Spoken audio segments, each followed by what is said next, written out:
1번 형사소송법의 양대 이념 가운데 하나로서 이 문제는 형사소송법의 그 양대 이념을 한번 살펴봐야 하는데요. 우리가 형사소송법은 절차법이라고 많이 이제 얘기를 들었을 텐데, 형법이라는 게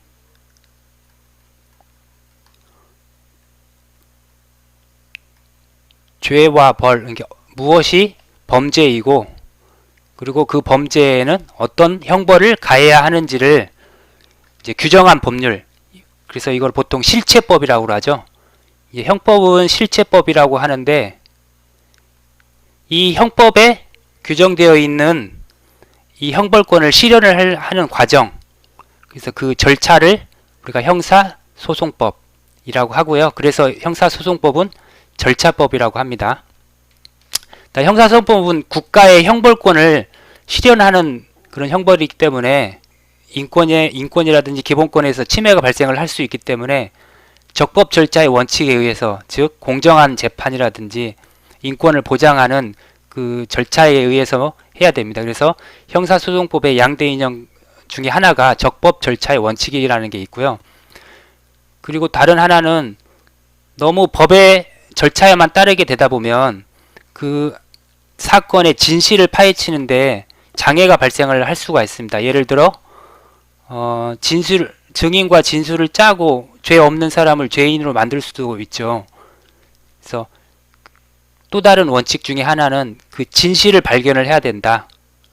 그래서 양대 이념은 적법 절차의 원칙과 실체 진실주의가 있습니다. 이거에 대한 내용은 우리 교재 40페이지에 나와 있고요.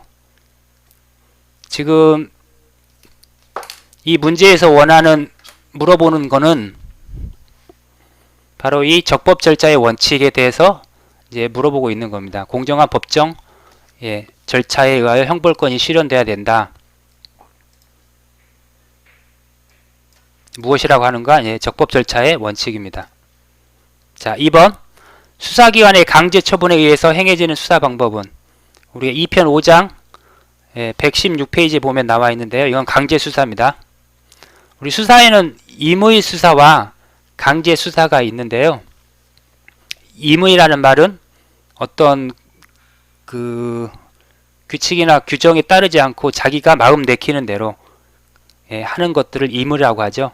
그래서 강제 수사는 이제 강제적으로, 그게 강제 수사의 대표적인 예가 이제 체포, 구속, 압수수색 이런 게 있는데, 이런 것들을 제외하고 그 피의자가 본인이 스스로 임의적으로 나오는 것들은 임의수사라고 합니다. 자, 3번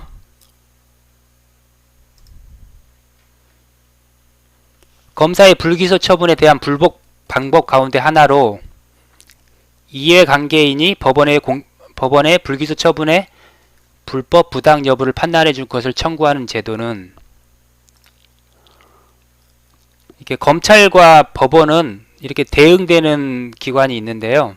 예를 들어 우리가 법원으로 따지면 지방법원이 있고 그 이외에 고등법원, 대법원이 있는데, 이와 대응되는 검찰 조직으로는 지방검찰청, 고등검찰청, 대검찰청이 이렇게 있습니다. 이제 범죄 사실에 대한 피해자나 피해 사실을 알고 있는 이제 주위에서 고소 고발을 할 수가 있죠. 그게 이제 지방검찰청에 고소를 하게 되는데요. 이 지방검찰청이 사건을 이제 조사를 하고 나서 이렇게 불기소 처분으로 기소를 안 하는 경우가 있어요.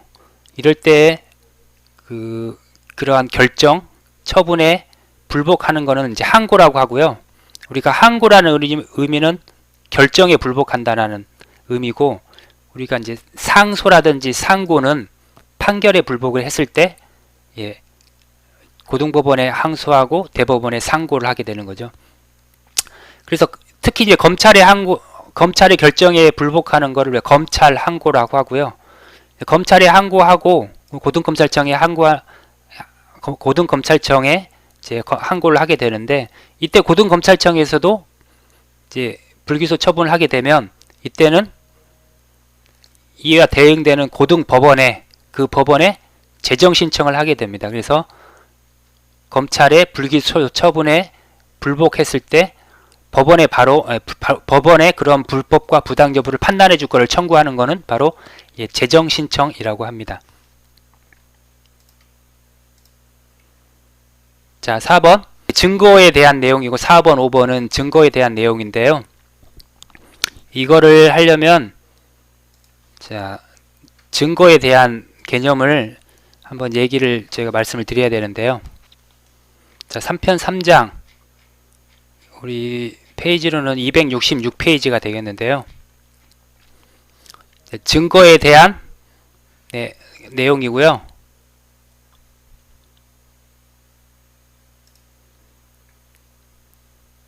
형사소송법 307조에 보면은 증거재판주의라는 제목으로 사실의 인정은 증거에 의하여야 한다라고 라는 조항이 있습니다. 그러니까 우리가 재판을 하는 과정에서 그 증거라는 거는 재판에 쓰이는 자료가 되는 거고요. 이 증거를 통해서 그 재판의 판결을 이끌어내는 사실로서 인정을 받으려면 증거에 의해서만 사실 인정이 되는데, 이 증거가 사실 인정으로 확신이 되기까지는 두 가지의 큰 단계를 지나쳐야 됩니다. 그게 하나가 바로 증거 능력이 있고요. 증거 능력과 이 증거가 증명력을 얻어야 됩니다. 용어가 이제 조금 헷갈릴 수가 있는데요.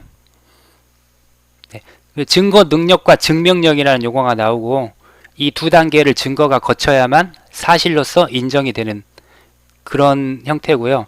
증거 능력이라는 건 무엇이냐? 이게 이제 법률상의 자격이라는 뜻입니다. 법률상의 자격 요건이 돼야 된다는 얘기고요. 증명력은 이 증거 능력이 있는 증거가 실질적으로 이제 가치가 있는지를 따지는 겁니다. 그래서 이 증명력은 누가 판단하느냐? 바로 법관이 판단을 하게 되는 거고요. 그래서 이 법관이 증거의 증명력을 판단하는 것을 자유심증주의라고 합니다. 우리 형사소송법 308조에 이렇게 나와 있고요. 예를 한번 들어보겠습니다. 그래서 A가 칼로 B를 살해한 사건이 발생을 하고요. 경찰이 A를 붙잡았습니다. 붙잡아서 소지품을 수색을 했더니 연필이 나온 겁니다. 그래서 경찰이 A를 다시 이제 고문을 합니다. 고문을 해서 다른 증거를 또 찾았는데 칼을 찾아냈습니다. A에게서. 근데 이 사건을 A가 칼로 B를 살해한 사건에 목격자가 있습니다. K라는 목격자. 이 K가 법정에서 증인으로 이 사실을 이제 목격한 것을 진술을 하게 되고요. 자, 이런 사건이 있다.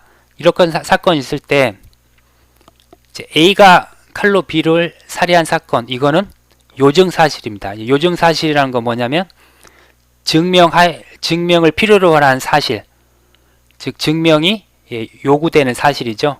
그래서 A가 칼로 B를 살해한 사건은 증명이 필요하죠. 그래야 이제 A가 이제 범인인지 아닌지를 밝혀야 되는 거니까. 그래서 A가 B를 살해한 사건, 살해한 그 사실은 이제 요증사실이 되는 거고요.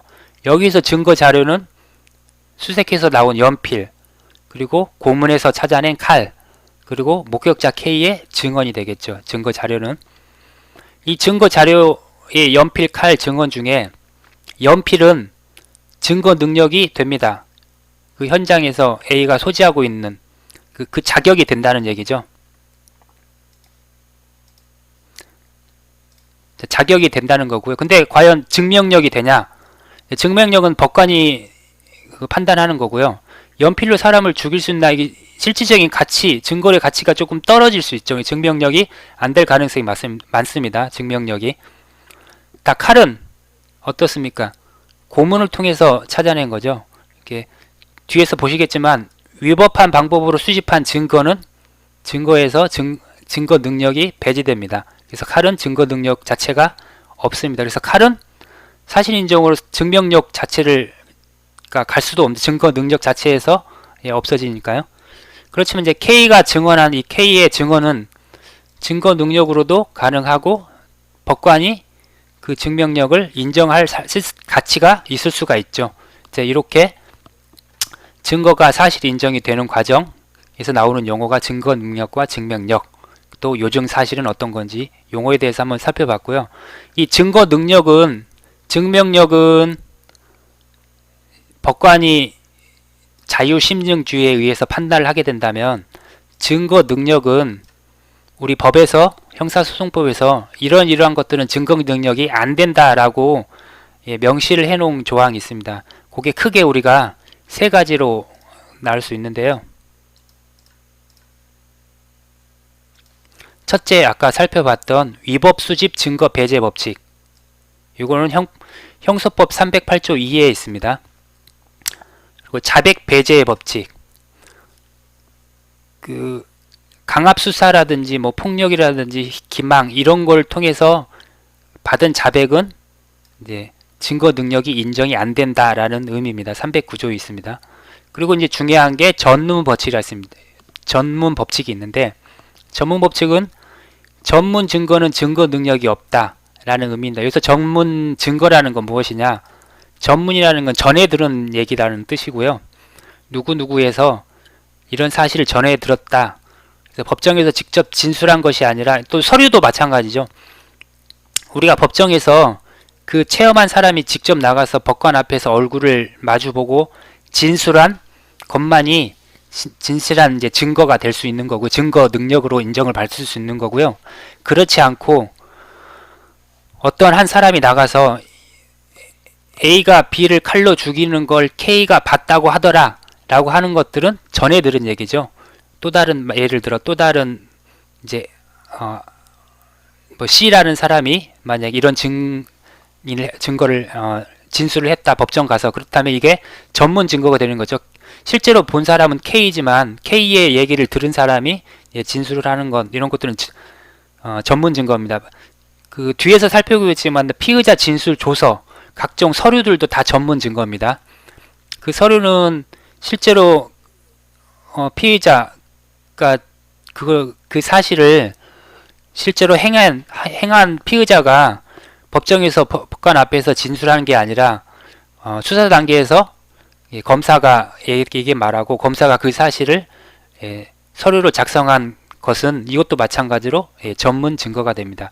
그래서 직접 얘기한 게 아니라 전해 들은 얘기를 진술하거나 그 진술한 사실을 서류로 맞는 것들 이런 건 다 전문 증거고 이런 것들은 원칙적으로는 증거 능력이 없습니다.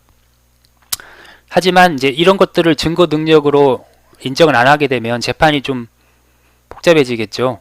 그래서 뒤에 나오는 이제 다음에 풀어 5번 문제에서 풀 게 예외 법칙이 있습니다. 그것들은 한번 보시겠습니다. 자, 그러면 그렇게 되면 이제 4번 문제가 해결이 되죠. 증거가 증명의 대상으로 되어 있는 사실, 즉 요증 사실을 증명하는 힘, 다시 말해 증거의 실질적인 가치. 증거 능력은 자격이고 실질적인 가치는 증명력입니다. 그래서 4번은 증명력이 정답입니다. 자, 증명력이고요. 자, 5번. 전문 증거의 증거 능력은 인정되지 않는다는 원칙이 전문 법칙이죠. 근데 전문 법칙은 예외가 있습니다. 예외의 기준 또는 필요성. 이런 3편 3장 283페이지에서 285페이지가 있는데요. 한번 보시겠습니다. 전문 증거라고 하더라도 이제 기본적으로 원칙은 부정되는 게 원칙이지만 예외가 전문 증거를 쓰지 않았을 때 285페이지 여러 가지 문제점이 발생하게 되는데 크게 두 가지입니다. 그 예외를 인정하는 기준은 진실성과 필요성입니다. 그러니까 비록 전문 증거가 증거라고 할지라도 그 전문 증거의 진실성이 어느 정도 담보가 된다. 즉 이걸 다른 말로 이제 신용성의 정황적 보장, 신용성의 정황적 보장이라고 하는데요. 그 서류라든지 전문 증거가 생성될 때 그 신용성, 진실성이 보장이 된다면 전문 증거도 증거 능력을 인정받을 수 있다라는 겁니다. 그래서 신용성의 정황적 보장, 이 첫 번째 이유가 되겠고요. 두 번째는 증거 인정을 할 수 있는 다른 증거가 없다. 그 증거밖에 없다. 전문 증거밖에. 여기를 읽어보면 뭐 예컨대 이런 겁니다. 원 진술사의 사망 또는 질병, 행방불명, 국외 체류 등의 뭐 특수한 사정으로 인하여 원 진술자를 공판정에 출석해 하여 다시 진술을 하게 하는 것이 불가능하거나 현저하게 곤란하기 때문에 이 전문 증거라도 사용할 필요가 있는 경우, 네, 이런 경우에 한해서 이제 전문 증거도 증거 능력을 인정할 수 있는 거죠. 그래서 크게 두 가지가 있습니다. 그래서 신용성의 정황적 보장 또는 네, 증거 인정의 필요성, 이렇게 적으시면 될 것 같습니다. 자, 이제 논술 하나가 남았네요. 자, 검사가 작성한 피의자 신문 조서, 이게 이번 2020년 형소법이 개정이 되었는데 이 개정에 여러 가지 몇 가지 이제 큰 개정의 부분이 있는데, 그 중에 하나가 우리 형소법 검사가 작성한 피의자 전문 신문 조서가 증거 능력으로 인정받기 요건이 조금 더 엄격히 되었는데요. 그 개정 이전과 개정 이후로 나누어서 증거 능력 인정받기 위한 요건을 한번 살펴보고요. 그 변경의 의미도 살펴보도록 하겠습니다. 자, 개정 전 이제 312조인데요. 우리 형소법 312조 1항을 한번 제가 읽어보겠습니다. 검사가 피고인이 된 피의자의 진술을 기재한 조서는, 이게 이제 검사 작성 피의자 신문 조서입니다. 자, 1번 첫 번째입니다. 이게 적법한 절차와 방식에 따라 작성된 것. 네, 먼저 1차적인 조건이죠. 그 다음에 두 번째는 피고인이 진술한 내용과 동일하게 기재되어 있음이 공판 준비 또는 공판 기일에서의 피고인의 진술에 의하여 인정. 이게 이제 두 번째 조건입니다. 피고인의 진술에 의해 인정되고, 세 번째는 그 조서에 기재된 진술이 특히 신빙할 수 있는 상태 하에서 행하여졌음이 증명 된 때 하나여 증거로 할 수 있다. 이제 피의자 신문 조서도 마찬가지로 전문 증거입니다. 전문 증거라서 원칙은 증거 능력이 인정이 안 되지만, 검사 작성한 피의자 신문 조서는 이렇게 세 가지의 조건이 맞게 되면 이제 증거 능력으로 인정받게 된다는 거죠. 자, 2항은 뭐냐면, 여기에서 아까 피의자가 피고인이 만약에 진술을 부인했을 때, 진술을 그 진술 조서는 내가 진술한 내용과 같습니다라고 인정을 하게 되면 이제 1항이 인정하게 됐을 텐데, 만약에 2항은 인정을 안 하게 된다. 그 진술 조서의 성립의 진정을 부인하게 된다. 부인하게 되면 어떻게 되느냐? 그러면 영상 녹화물이나 그 밖의 객관적인 방법에 의해서 증명이 된다. 증명이 되면 내 증거로 사용할 수 있다라는 얘기입니다. 자, 그래서 근데 개정 이후 어떻게 바뀌었냐 하면, 이제 두 번째 2항, 즉 영상 녹화물이나 그 밖의 객관적인 방법에 의해서 증명이 되면 요 항이 아예 삭제가 됐고요. 그 다음에 1항은 검사가 작성한 피의자 신문 조서는 이제 적법한 절차나 방식은 똑같이 이제 따라서 작성이 돼야 되는 거고, 두 번째로 피고인이나 그 변호인이 법정에서 그 내용을 인정을 안 하게 되면 증거로 사용할 수 없다는 내용입니다. 이 인정을 하는 거에 한하여 증거로 할 수 있다는 내용입니다. 그래서 제가 간략하게 정리를 하자면 이렇게 됩니다. 개정 이전에는 어떻게 바뀌었느냐? 첫 번째, 증거 능력을 인정받기 위해서는 적법한 절차와 방식에 따라 작성이 돼야 된다. 우리가 이거를 보통 형식적 진정 성립, 그 신문 조서가 진정이 성립이 돼야 된다는 겁니다. 그 신문 조서가 서류 내용이 진술과 동일하다라는 거에 동일하다라는 의미가 바로 진정 성립인데요. 일단은 형식적인 진정 성립이 이루어져야 되는 거고, 두 번째, 피고인이 진술한 내용과 동일하게 기재되어 있다. 실질적 진정 성립이라고 하는데요. 피고인이 그 공판정 앞에서, 그러니까 그 재판관 앞에서 그 조서와 내가 진술한 내용이 일치합니다라고 인정을 해야 되는 거죠. 근데 하지만 불인정하게 돼도 영상 녹화물이나 그 밖의 객관적인 방법에 의해서 이 실질적인 진정 성립이 이제 증명이 될 수 있습니다. 다음에 세 번째가 요게 특히 신빙할 수 있는 상태에서 이 진술이 이루어졌다라는 게 증명이 돼야 된다. 이걸 이제 간단하게 뭐 특신 상황 상태라고도 하는데요.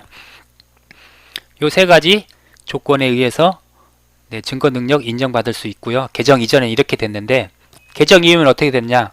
첫 번째, 적법한 절차와 방식은 그대로 따라야 하고, 두 번째, 피고인 또는 변호인이 그 내용을 인정을 해야 됩니다.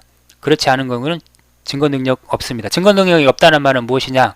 이걸로 재판관이 여기에 판단을 할 수 없는 거죠. 이 증거로는. 자, 그래서 이거를 전체적인 내용은 이거고요. 요거를 이제 풀어서 쓰시면 됩니다. 그래서 다음. 그렇다면 적법한 절차와 방식은 무엇이냐? 즉 형식적 진정 성립이 이루어지는데, 우리 교재에 보시면 네, 288페이지에 그 내용들이 나와 있습니다. 288페이지 제 아래쪽에 보시면,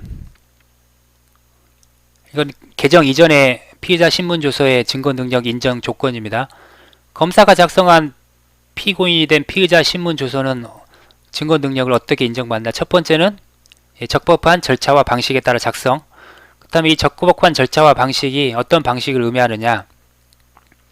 그 요건으로는 요게 이제 조서의 작성 절차나 변호인의 참여, 진술 거부권을 알려주는 것 등이 이러한 절차들이 모두 지켜졌음을 의미한다. 이렇게 나와 있는데요. 그래서 그 요건을 이렇게 써주시면 됩니다. 적법한 절차와 방식에 의해서 작성이 돼야 되는데, 그 적법한 절차와 방식이라는 거는 크게 5가지 정도가 있습니다. 그래서 이보다 더 많이 있는데요. 제 구조 한 5가지 정도에서 추려서 한 3, 4가지만 쓰시면 될 것 같습니다. 첫 번째, 조서의 작성 절차가 적법해야 된다. 이게 형사법 제244조에 나와 있습니다. 그래서 형사법 244조를 여기에 이렇게 적어주시면 그 관련 조항도 적어주시면 되는 거죠. 그래서 작성 절차가 이제 1번, 2번, 3번이 있는데 이 작성 절차를 따라야 된다. 또 변호인이 참여해야 된다. 그 피의자 신문 조서를 작성할 당시에 형사법 244조에 나와 있습니다. 여기에는 보시면 1항에 검사 또는 사법경찰관은 피의자 또는 그 변호인 신청에 따라 신문에 참여하게 된다. 진술 거부권을 고지해야 된다. 이거 형사법 244조 3항에 나와 있고요. 44조의 3에 나와 있고요. 이 부분도 그 법전을 찾아서 붙여주시면 됩니다. 또 피의자 진술 기회를 부여해야 된다. 이것은 형사법 242조에 나와 있고요. 피의자 또 신문 참여자, 피의자 신문에 검사만 참여하는 게 아니라 수사관이라든지 기타 그 참여자가 있습니다. 그 참여자도 이제 참여를 시켜야 됩니다. 형사법 243조에 있습니다. 관련된 조항들을 이렇게 뒤에 붙여주시면 우리 출석 그 대체 시험, 대체 과제물 했던 방법대로 붙여주시면 내용이 어느 정도 탄탄해지겠죠. 네, 이렇게 해서 1번 적법한 절차 방식에 대한 내용들을 이렇게 적어주시면 되고요. 자, 두 번째, 피고인의 진술한 내용과 동일하게 기재되어야 된다. 조건이. 이거를 이제 실질적인 진정 성립이라고 하는데요. 이 말은 곧 조서의 기저 내용과 진술자가 진술한 내용이 같아 일치한다라는 거를 이제 인정이 돼야 되는 거죠. 이걸 진정 성립, 실질적인 진정 성립이라고 하는데요. 두 가지 방법에 의해서 실질적인 진정 성립이 증명이 됩니다. 첫째는 뭐냐? 피고인이 진술에 의해서 인정이 돼야 된다. 즉 피고인이 법정에서 공판 기일, 공판 준비 기일 또는 공판 준비 과정 또는 공판 기일에 법관 앞에서 얼굴을 마주보고 이 진술 기재 내용과 나의 진술이 같습니다 라고 인정을 하는 거죠. 우리 증거 조사 절차가 있죠. 심리 들어가서 그때 인정을 하게 되면 이제 실질적 진정 성립이 이제 되는 거고요. 만약에 부인을 하게 된다. 부인을 하더라도 피의자 신문조서를 작성할 당시에 영상 녹화물이라든지 기타 객관적인 방법, 사진이라든지 녹음이라든지 이런 방법에 의해서 할 수 있다. 이게 형사법 제 244조의 2에 보시면 피의자 진술 영상 녹화라는 조항이 있습니다. 이 조항도 아마 붙여주시면 또 될 것 같고요. 근데 여기 이제 단 하나 신문 과정에 참여한 조사자, 그래서 그 옆에 참여한 뭐 수사관이 이 피의자가 그렇게 진술했습니다라고 얘기하는 건 주관적인 방법이라서 이 주관적인 방법은 여기에는 포함이 되지 않습니다. 자, 이렇게까지 하고 마지막 세 번째, 조서에 기재된 진술이 특히 신빙할 수 있는 상태, 이거를 특신 상태라고 하는데요. 특히 신빙할 수 있는 상태에서 이루어졌다, 행해졌음이 증명이 돼야 됩니다. 특신 상태는 우리 교재에도 나와 있는데 그 대법원 판례 2007, 2004, 5516에 보시면 이 특히 신빙할 수 있는 상태라는 게 무엇이냐에 대한 정의가 나와 있고요. 이 정의가 우리 교재에 나와 있는 내용인데요. 이 정의가 특히 신빙할 수 있는 상태라는 게 어떤 것인지 나타나고 있고요. 이것도 같이 적어주시면 될 것 같습니다. 정리를 하자면 이런 겁니다.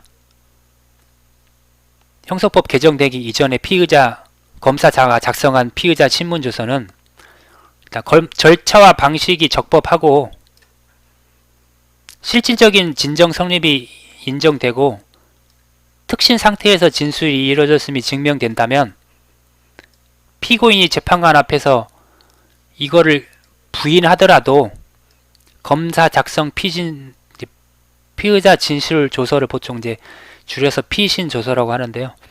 증거 능력이 인정된다는 겁니다. 그래서 검사가 작성한 피의자 진술 조서는 되게 큰 영향을 미치죠. 재판에서. 자, 이런 조건이 있었고요. 그런데 이제 이게 어떻게 바뀌었느냐? 개정 이후. 첫 번째, 적법한 절차와 방식은 동일합니다. 그래서 적법한 절차와 방식은 개정 이전에 그 방식과 동일하다. 근데 두 번째, 피고인 또는 변호인이 그 진술 내용을 인정을 해야 됩니다.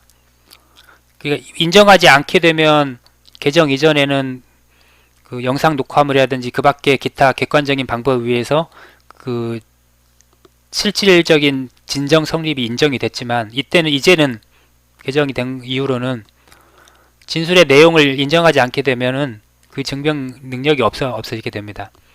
그 진술의 내용이라는 게 무엇이냐? 이거는 실질적인 진정 성립은 물론이고 객관적인 진실에 부합해야 됩니다. 객관적인 진실은 예를 들어 피의자가 법정에서 그 피의자 진술 조서는 내가 진술한 내용이 맞긴 하지만 사실은 거짓말이었다. 이렇게 하면 증거 능력이 부정이 되죠. 그 객관적인 진실도 이제 인정이 돼야 됩니다.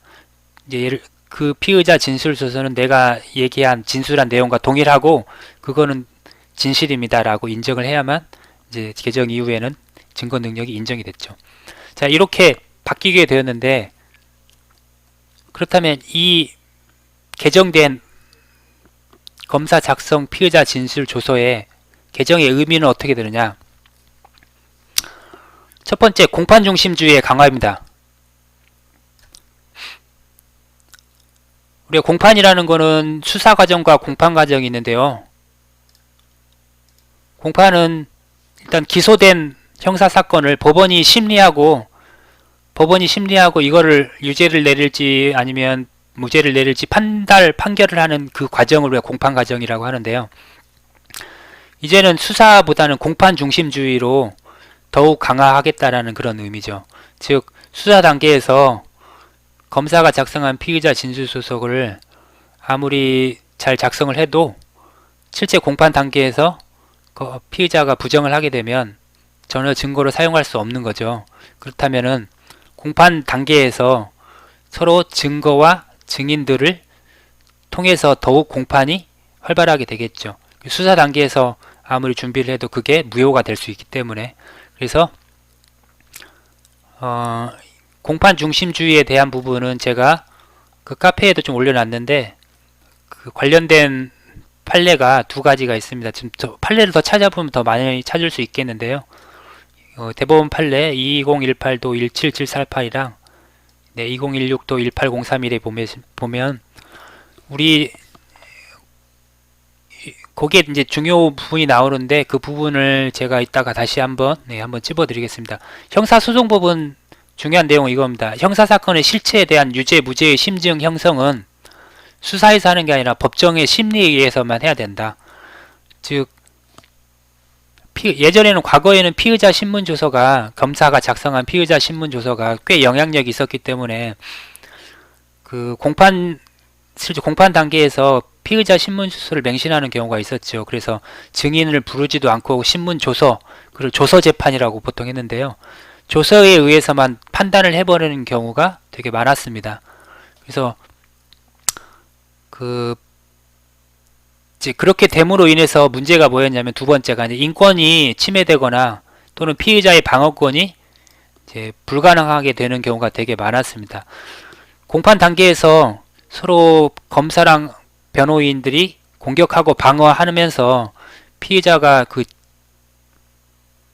이제 피의자와 피고인을 좀 구분을 해야 되는데 제가 또 피의자라고 했는데요. 피고인 이제 공판 단계에서는 피고인이 됩니다. 수사 단계에서는 피의자가 되고요. 이제 수사 단계에서 보시면 검사가 작성한 그 피의자 신문조서는 되게 중요한 증거로 사용하기 때문에 판결에 큰 영향을 미치죠. 그렇기 때문에 그 수사 단계에서 되게 강압 수사나 또는 왜곡되는 수사가 벌어질 수가 있죠. 왜냐하면 이제 검사는 공판에서 승리하기 위해서 이거를 자기가 원하는 방향으로 그 수사를 이끌기 위해서 강압되는 수사나 또는 진실이 왜곡된 수사를 할 가능성이 많이 있었습니다. 검사 작성한 피의자 신문조서가 그만큼 영향력이 있기 때문에.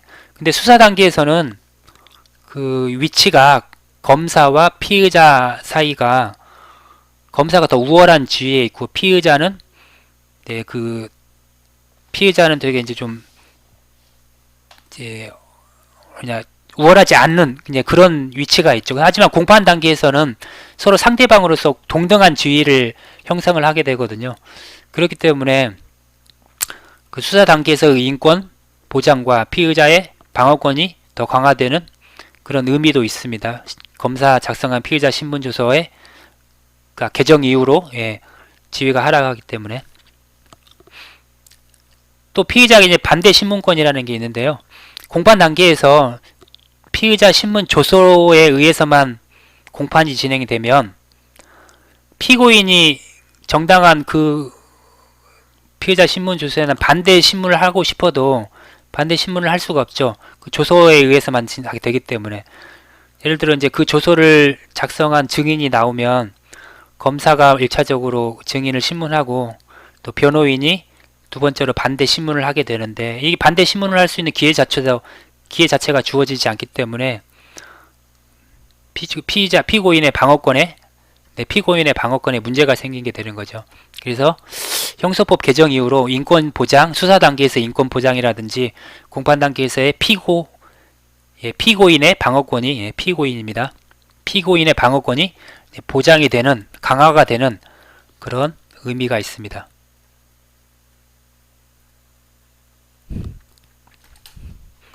마지막으로 세 번째, 검사 작성한 피의자 신문조서랑 경찰 작성한 신문조서가 지위가 동일하게 됩니다. 우리가 아까 여기 개정된 것 중에 제1항과 312조 1항과 2항만 살펴봤는데요. 자, 3항에 보시면 3항에 어떤 내용이 있냐, 일반 사법경찰관의 신문조서가 있습니다. 3항을 제가 읽어드리면 검사 이외의 수사기관이 작성한 피의자 신문조서, 검사 이외의 수사기관이 작성한 피의자 신문조서는 곧 이제 사법경찰관, 경찰이 작성한 피의자 신문조서가 되겠죠. 이거는 적법한 절차와 방식에 따라 작성된 것으로서 공판주비 또는 공판기일에 그 피의자였던 피고인 또는 변호인이 그 내용을 인정할 때 하나여 증거로 할 수 있다. 이게 지금 새로 검사 피의자 신문조서가 바뀐 1항 내용하고 똑같은 거죠. 즉 검사 작성 피의자 신문조서도 경찰 작성한 피의자 신문조서랑 지위가 동일하게 된 겁니다. 그 이전에는 검사 작성한 피의자 신문조서는 비록 피고인이 법정에서 부인을 하더라도 그 영상 녹화물이라든지 기타 객관적인 방법에 의해서 증거 능력을 인정받을 수 있었는데 이전에는 한단 경찰 신문 조사는 부인을 하면 증거 능력을 인정받을 수 없었습니다. 근데 이제 개정 이후로 검사나 경찰이 작성한 피의자 신문 조서 둘 다 부인을 하게 되면 인정을 받을 수 없다. 즉 지위가 동일하게 됐다. 이런 의미죠. 그 의미는 무슨 의미냐? 이제 검경 수사권 조정에 따라서 검찰과 사법경찰의 관계의 이제 연장선으로 볼 수 있는 건데요. 어떻게 바뀌었냐면 검사의 지위 규정이 삭제됐습니다. 이번에 바뀐 그 형소법에 검사는 사건을 지휘해야 하고 사법경찰관은 그 지휘에 따른다라는 게 있는데요. 이 지휘 규정이 삭제되고 대신 사법경찰관이 거의 1차 수사를 하게 되고요. 이거를 송치를 하게 되면 검사는 보완 수사를 할 수 있는 요구가 있습니다. 예전에는 지휘했는데 이게 삭제되고 보완 수사 요구권이 생긴 거고요. 즉 검사와 사법경찰관의 관계가 지휘 관계에서 협력 관계로 바뀌게 됐는데 이러한 관계에 부합하는 방향으로 312조도 검사 작성 피의자 조서도 그렇게 바뀌게 된 거죠. 그래서 지위가 동일하게 됐다. 그런 의미가 성립된다라는 거고요. 자, 결론은 그래서 결론은 그거죠. 검사 작성 피의자 신문 조서의 증거 능력 인정 조건이 엄격해졌다. 또는 그러한 증거 능력이 많이 제한이 됐다. 이런 내용이고요. 이렇게 됨으로써 발생할 수 있는 게 두 가지 형태로 의견이 있는데, 수사 단계에서 획득한 검사가 증언이나 증거가 법정에서는 무효가 될 수 있는 거죠. 그렇게 되면 어떻게 됩니까? 수사에 집중하기보다는 공판에 집중하게 되는 거죠. 그리고 공판에서 그 좀 지루한 법정 싸움이 되게 됩니다. 그래서 증인이 다시 다 불러와야 하고 그 수사 단계에서 피신 조서를 할 때 증인이나 증거들을 다 조사를 하고 그 신분 조서가 인정을 받게 되면 재판이 신속하게 진행을 할 수 있지만 그 재판 단계에서부터 이거를 하나부터 열까지 공판이 이제 가열이 되면 신속하게 진행이 못 되는 그런 상황이 발생을 할 수도 있고요. 이거는 그래서 좀 부정적인 의견이 될 수 있고, 또 긍정적인 의견으로는 강압수사나 왜곡수사의 관행이 이제 근절되고 공판 중심으로 인권 침해도 줄어들고 피고인의 방어권 행사가 강화되는 계기가 된다. 이렇게 긍정과 부정의 두 가지 결론이 나올 수 있는 겁니다. 그래서 혹시라도 결론까지 도출을 하실 분들은 이제 이렇게 해서 결론들을 도출을 해 주시면 되고요. 참고 문헌은 제가 여기 관련된 그 URL을 적어 놓은 거고요. 이 관련된 URL을 보시고 그 검사 작성 피의자 신문 조서의 증거 능력 제한에 대한 부분들을 한번 살펴보시고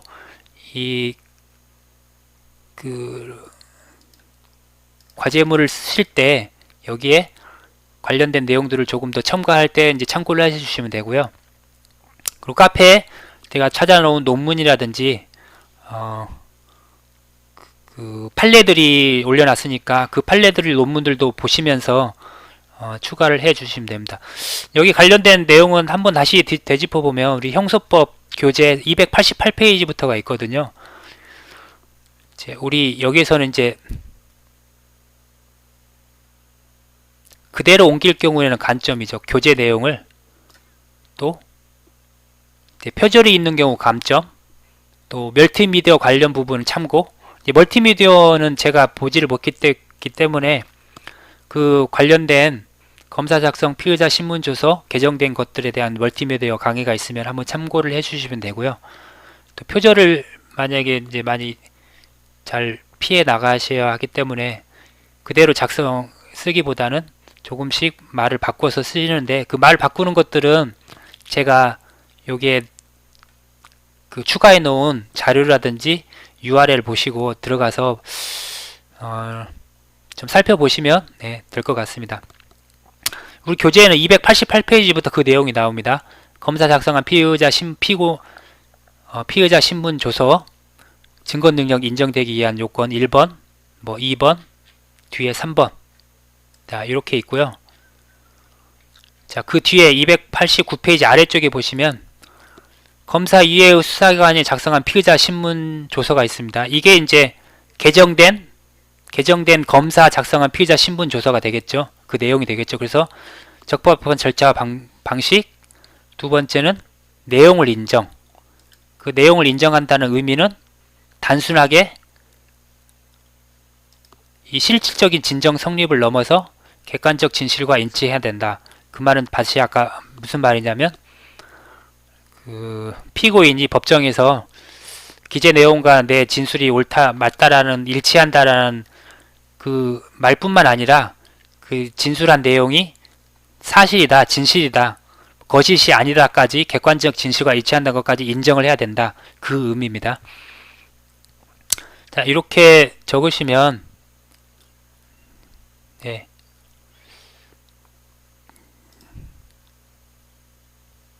표지 4매니까 표집 제외하고 3매니까 충분히 될 것 같고요. 관련 법전을 좀 참고해서 추가해 주시면 네, 관련 그 필요한 분량은 충분히 나올 수 있을 것 같습니다.